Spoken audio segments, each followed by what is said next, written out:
este ha sido un año lleno de acontecimientos que lo hacen diferente, definitivamente, por todo lo que se ha presentado.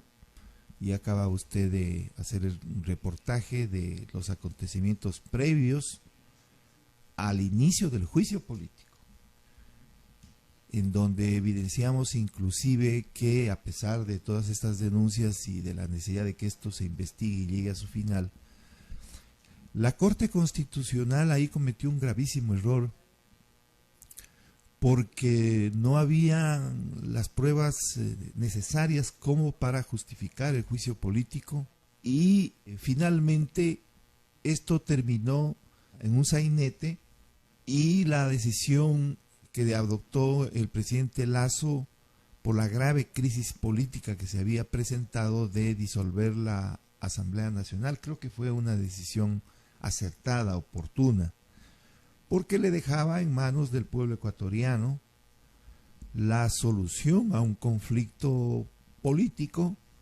que ya no permitía que el presidente ejerza su gobierno, ni tampoco que la Asamblea Nacional se dedique a lo suyo, es decir, a legislar, a fiscalizar, y se había convertido en el centro de la desestabilización nacional, y hay que decirlo, junto a las dos fuerzas adicionales, que es precisamente el crimen organizado transnacional, que ahora vemos en el caso Metástasis cómo sus vínculos son tan cercanos entre la política y el crimen organizado, y la otra fuerza importante desestabilizadora, que fue la de Leonidas Sisa, el grupo de indígenas radicales liderados por el filoterrorista Leonidas Sisa, comunista indoamericano entre comillas, que fueron los tres ejes encargados de crear el caos en el país. Esto dio paso evidentemente a nuevas elecciones que trajeron muchas sorpresas, entre ellas el asesinato de un candidato presidencial, que produce una serie de acontecimientos producto de ese hecho, como precisamente el ascenso vertiginoso de quien es ahora el presidente de la República, que llega a una segunda vuelta en las nuevas condiciones que se habían generado a propósito del asesinato de un candidato, y ya en la segunda vuelta evidentemente que los votos del propio Noboa, más todos quienes de alguna manera habíamos combatido la posibilidad de retorno del correísmo, lo apoyamos para que sea el nuevo presidente de los ecuatorianos. El problema de la inseguridad ha sido, es y creo que será en lo inmediato la principal preocupación de los ecuatorianos, de acuerdo a todos los sondeos de opinión, a todas las encuestas que se hacen respecto de cuáles son las preocupaciones de los ecuatorianos. El presidente Lasso nunca comprendió, ni sus asesores, que eran expertos sin duda en temas de seguridad, toda la trama que implicaba eso, es decir, no eran hechos aislados. Ahora podemos armar cómo había la articulación entre los políticos que estaban desestabilizando el sistema democrático y los alzamientos y actos de violencia. El crimen organizado transnacional reaccionaba curiosamente conjuntamente con los acontecimientos políticos, es decir, querían desestabilizar al presidente a través de la Asamblea Nacional, salían los atentados, se recrudecían los levantamientos en las cárceles. Ahora se puede evidenciar efectivamente una red que abarca a operadores judiciales, a la Corte Nacional de Justicia, a jueces, a fiscales, a policías, a periodistas, lamentablemente, a directivos de organismos encargados del sistema penitenciario, es decir, una red que inclusive va mucho más allá. Ayer le escuché a Calderón que efectivamente nos daba luces de que ya al menos con el municipio de Manta se evidencia que esta red también tiene tentáculos hasta los gobiernos autónomos descentralizados, en donde se reproducen estas prácticas de corrupción vinculadas entre los políticos y los narcotraficantes, los criminales. Esta experiencia que se ha conocido y se va a seguir conociendo por acción de un grupo de jueces, fiscales y policías que no están corrompidos. Por eso es que creo yo que en medio de la tragedia, en medio del bochorno que significa el caso Metástasis, hay que destacar que precisamente el caso Metástasis está siendo destapado por aquellos que están cumpliendo con su tarea, con su obligación y dignifican su trabajo. Es decir, fiscales buenos versus fiscales malos, jueces buenos versus jueces malos, policías buenos versus policías malos, un poco para ejemplificar este tema. Ojalá el plan Fénix, nadie lo conoce, ojalá que no esperemos a que se queme el Ecuador para que resurja el Fénix de sus cenizas y efectivamente no sea una novelería y una mentira a los ecuatorianos. Es un proceso que se va creando. Hay que identificar a los verdaderos responsables. Recordemos el financiamiento de las FARC en la campaña electoral de Correa. Recordemos el retiro de la base de Manta, la declaración de la ciudadanía universal por esa asamblea constituyente que además nos dejó una constitución complicadísima en la parte orgánica del Estado, que permitió la concentración del poder, el abuso del poder y la corrupción institucionalizada del gobierno de Correa. Recordemos acontecimientos como la narcovalija, etcétera, pero hay un antecedente que yo quiero mencionarlo, y es que en la época de Correa se produce la supuesta pacificación de las pandillas y su reinserción a la sociedad. Entre estas pandillas que suscriben un acuerdo con los Latin King está Leandro Norero, que era un pandillero. Y el ruso también. Y el ruso también, el ruso estaba en los Latin King. Pero Leandro Norero era un pandillero, como lo era obviamente Aliaga, sin mayor trascendencia. Pero aprovecha la coyuntura para pasar de pandillero a un capo. Todavía no sabemos a qué cárteles internacionales estaba vinculado. ¿A qué niveles? ¿Qué niveles? Porque tampoco es que es el único capo en el país, pero mire de dónde arranca todo esto. Es decir, los pandilleros que aparentemente se reinsertaban a la sociedad, lo que estaban haciendo es aprovechándose de la estructura del Estado, de los vínculos que empezaron a tener con los políticos de la Revolución Ciudadana, y llegaron a captar un poder que les permitió permear lo que usted ha señalado a la función judicial, permear el sistema del manejo penitenciario, tener abogados que ejercían el trabajo sucio, servidores judiciales, policías. El Ecuador vive un narcoestado, definitivamente, expresado en estrechos vínculos entre la política y el crimen organizado transnacional. El caso Metástasis es como una novela, cada día salen nuevos capítulos. Ayer salió, por ejemplo, el tema del fútbol. Aquí hay un equipo que lo compró Norero, este equipo de la Naranja Mecánica, que no sabíamos, porque ya lo había señalado el embajador de Estados Unidos, había señalado también al fútbol.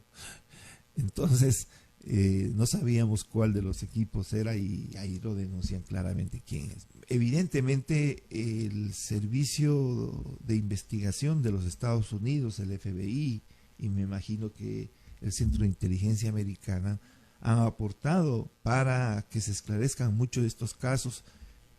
Por eso se observa una buena relación que existe entre la fiscal y el gobierno de los Estados Unidos, precisamente porque se ve un trabajo articulado.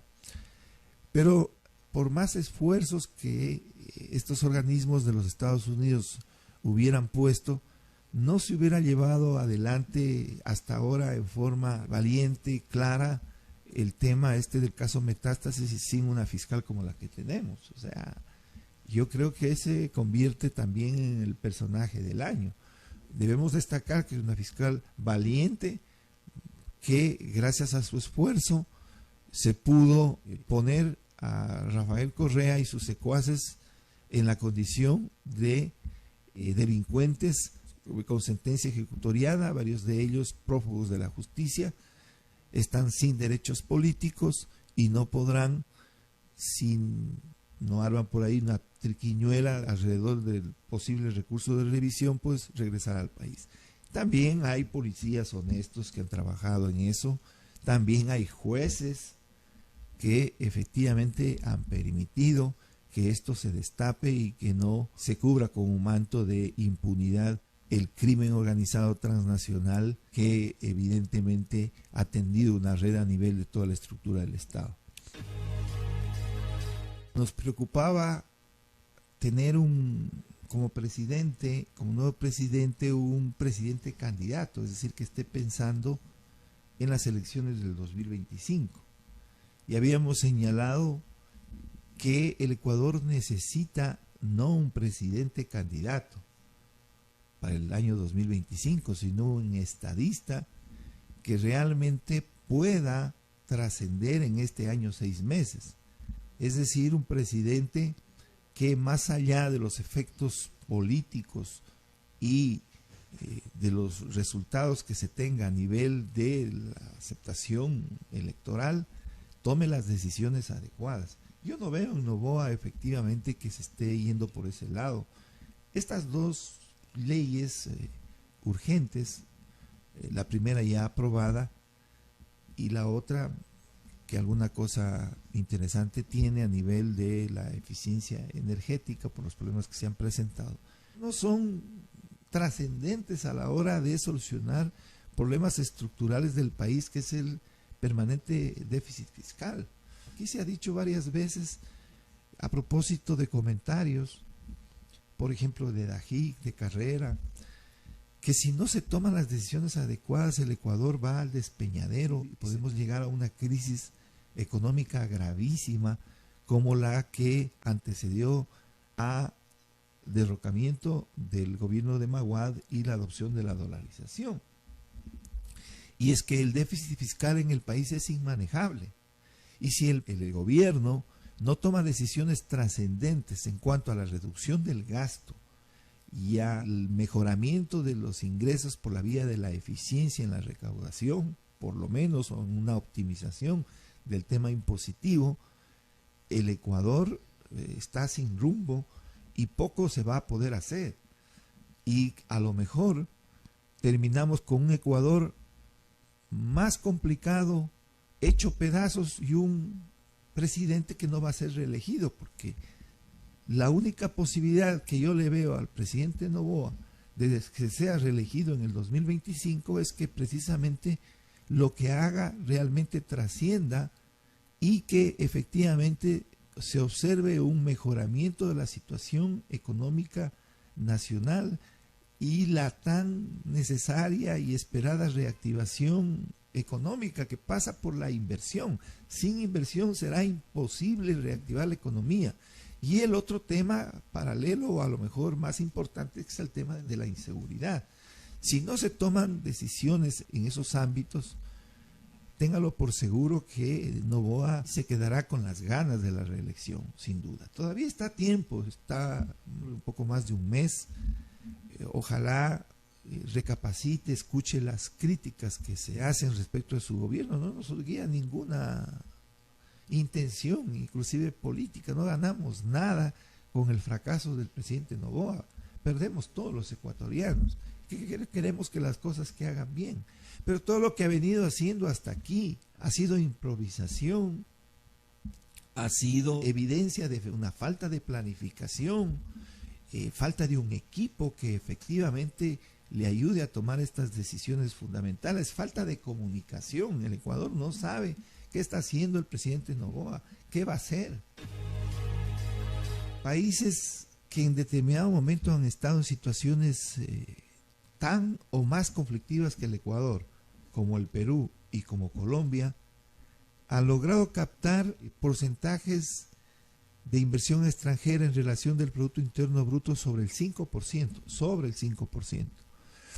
El Ecuador no ha llegado en sus mejores momentos al 1%. ¿Por qué? Porque obviamente quien invierte, el inversionista, nunca lo va a hacer, no va a arriesgar sus capitales si no hay la seguridad de que él obtenga una rentabilidad por su inversión. No es que hay inversionistas filántropos que lo van a hacer porque son ecuatorianos y porque quieren el mejoramiento de las condiciones de vida del Ecuador. Ojalá fueran así.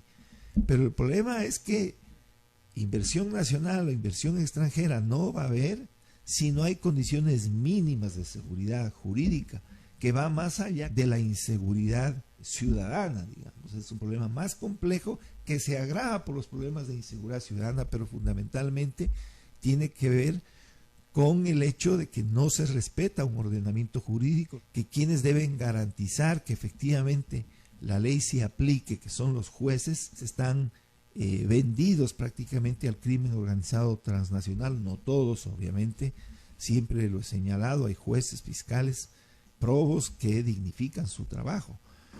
Y estos son los problemas gravísimos y que se suman el tema de que usted tiene una reforma tributaria por año. Entonces póngase a pensar, a los inversionistas les toca primero contratar por tiempo indefinido a sus trabajadores. Tiene un código laboral ahí prácticamente del año 1930 que no ha evolucionado sino con parches. Se suprimió el contrato por horas, que es una forma de contratar trabajadores en el mundo entero. Entonces, ¿quién va a invertir si sabe que le toca contratar a trabajadores y luego darles estabilidad, darles una pensión jubilar? Que eso también debería eliminarse, porque lo que hace finalmente es dejar sin empleo a las personas que están llegando alrededor de 20 años en las empresas, porque las empresas prefieren despedirlos para no jubilarlos. O sea, es terrible lo que está pasando. Y usted tiene una persona en el sector privado, si empezó a trabajar a los 20, a los 38 está fuera de una empresa, cuando es a lo mejor su mejor momento. Y si usted le suma que encima de eso tiene que repartir el 15% de las utilidades, el impuesto a la renta, contribuciones especiales cada año para supuestamente mejorar las finanzas públicas, todo eso contribuye precisamente a lo que se llama la inseguridad jurídica. Y si no hay seguridad jurídica, es decir, lo contrario, no va a haber inversión, no va a haber reactivación económica y no va a haber decremento del desempleo, porque un reflejo, un indicador inmediato de los beneficios de la inversión es el mejoramiento en el empleo, porque ese capital que se invierte, ese capital nuevo, lo que hace es contratar mano de obra. Ojalá, repito, nuestras autoridades comprendan, sobre todo el presidente de la República y la Asamblea Nacional, que es la hora de ir dejando a un lado los apasionamientos o los fanatismos politiqueros, y es necesario concentrar acciones en función de los grandes intereses nacionales.